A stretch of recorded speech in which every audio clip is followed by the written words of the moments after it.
ప్రస్తుతం మనం అల్లు అర్జున్ వాళ్ళ ఇంటి బయట ఉన్నాం. చూస్తే మనకి సినీ ప్రముఖులు రాఘవేంద్ర రావు గారు, రానా దగ్గుపాటి గారు, ఇప్పుడు రామ్ చరణ్ గారు రాబోతున్నారని అయితే వార్త వచ్చింది. ఆల్రెడీ మనకి చిరంజీవి గారు వచ్చి కలిసి వెళ్లడం జరిగింది. అక్కడ చంచల్గూడ దగ్గర మన అల్లు అర్జున్ గారు ఏమి రూల్స్ రెగ్యులేషన్స్ ఏమున్నాయో అవన్నీ పూర్తి చేసుకొని ఇక్కడికి రావడానికి సుమారు 8:30-9 టైం పట్టే అవకాశం ఉంది, లేదంటే ఇంకెక్కువ టైం పట్టే అవకాశం ఉంది. అక్కడ చంచల్గూడ జైలు దగ్గర త్రివిక్రమ్ గారు అల్లు అర్జున్ కలిసి పరామర్శించడం అయితే జరిగింది. మనకు చూస్తే ప్రముఖులు, రాజకీయవేత్తలు అందరూ కలిసి మేము నీతో ఉన్నాం అల్లు అర్జున్ గారు అని చెప్పేసి ట్వీట్ల వర్షం అయితే కురిపిస్తున్నారని చెప్పొచ్చు. ఇంకొక వైపు ఇదంతా దీనికి అంతటి కారణం ఒకటే వ్యక్తి అని చెప్పేసి అయితే ఇంకొక రచ్చ నడుస్తుందని చెప్పొచ్చు. అంటే అల్లు అర్జున్ గారు సక్సెస్ మీట్ లో ఏదైతే రేవంత్ రెడ్డి గారి, తెలంగాణ సీఎం రేవంత్ రెడ్డి గారి పేరు మర్చిపోవడం వల్లే కావాలని అరెస్ట్ చేశారు అని చెప్పేసి ఇంకొక వైపు వార్త వైరల్ అవుతుంది. అలాగే ఇప్పుడు పవన్ కళ్యాణ్ గారు కూడా వచ్చే అవకాశం ఉందని చెప్తున్నారు. ఆల్రెడీ బందోబస్తుని ఏర్పాటు చేశారు.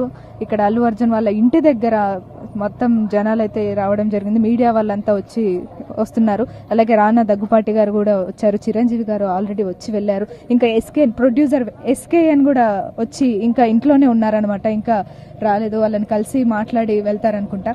సో 14 రోజుల రిమాండ్ విధించిన తర్వాత హైకోర్టు నుంచి మధ్యంతర బెయిల్ అయితే రావడం జరిగింది. సో ప్రముఖులందరూ వచ్చి వెళ్తున్నారు. ఇంకా చాలా మంది వస్తున్నారు. బాలకృష్ణ గారు కూడా ట్వీట్ చేయడం జరిగింది. ఇది చాలా తప్పు ఇలా చేయడం, మేము నీతో ఉన్నాం అల్లు అర్జున్, మేము అల్లు అర్జున్తో ఉన్నామని చెప్పేసి అయితే ట్వీట్ చేయడం జరిగింది. అలాగే ఆర్జీవి గారు కూడా ట్వీట్ చేయడం జరిగింది. సో ఒకసారి ఆ ట్వీట్ చూద్దాము. సో ఆర్జీవి గారు కూడా ట్వీట్ చేయడం జరిగింది. అల్లు అర్జున్ కేసు గురించి సంబంధించిన అధికారులకి నా 4 ప్రశ్నలు అని చెప్పేసి అయితే రామ్ గోపాల్ వర్మ గారు ఏం మాట్లాడినా చాలా వైరల్ గా మాట్లాడతారు. ఎవరికి అందని క్వశ్చన్స్ అయితే అడుగుతుంటారు, అసలు జవాబు లేని క్వశ్చన్స్ అడుగుతుంటారు. సో ఇదంతా కూడా ఒక క్వశ్చన్ మార్కే నిజంగానే. పుష్కరాలు, బ్రహ్మోత్సవాలు లాంటి ఉత్సవాల్లో తోపులాటలు భక్తులు పోతే దేవుళ్ళని అరెస్ట్ చేస్తారా అని చెప్పేసి అయితే క్వశ్చన్ అడిగారు ఆర్జీవి గారు.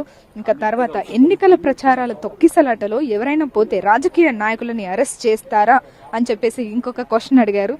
ఇంకొకటి ఏంటంటే ప్రీ రిలీజ్ ఫంక్షన్ లో ఎవరైనా పోతే హీరోయిన్లని అరెస్ట్ చేస్తారా అని చెప్పేసి ఇంకొక క్వశ్చన్ అయితే అడిగారు. ఇంకా భద్రతా ఏర్పాట్లు పోలీసులు, ఆర్గనైజర్లు తప్ప ఫిలిం హీరోలు, ప్రజా నాయకులు ఎలా కంట్రోల్ చేయగలరు అని చెప్పేసి అయితే ఈ 4 క్వశ్చన్లు అడుగుతున్నాను. అల్లు అర్జున్ ని అరెస్ట్ చేసిన కారణంగా మరి ఎవరు ఆన్సర్ ఇస్తారు ఏంటి అనేది మనమైతే చూడాలి. ప్రస్తుతానికైతే అల్లు అర్జున్ గారి గురించి అందరూ వెయిట్ చేస్తున్నారు ఇక్కడ ఇంటి దగ్గర వచ్చేసి.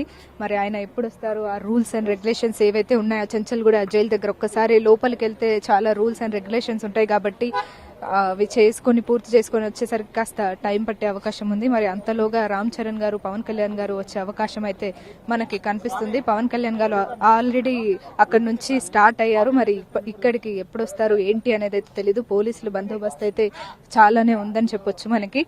మరి చూద్దాం అసలు అల్లు అర్జున్ గారు ఎప్పుడు వస్తారు ఏంటి. లోపలైతే పిల్లలు, అలాగే అల్లు స్నేహారెడ్డి గారు, చిరంజీవి గారి పెద్ద కూతురు కూడా రావడం జరిగింది మనకి ఇందాక మనం చూసినట్టయితే.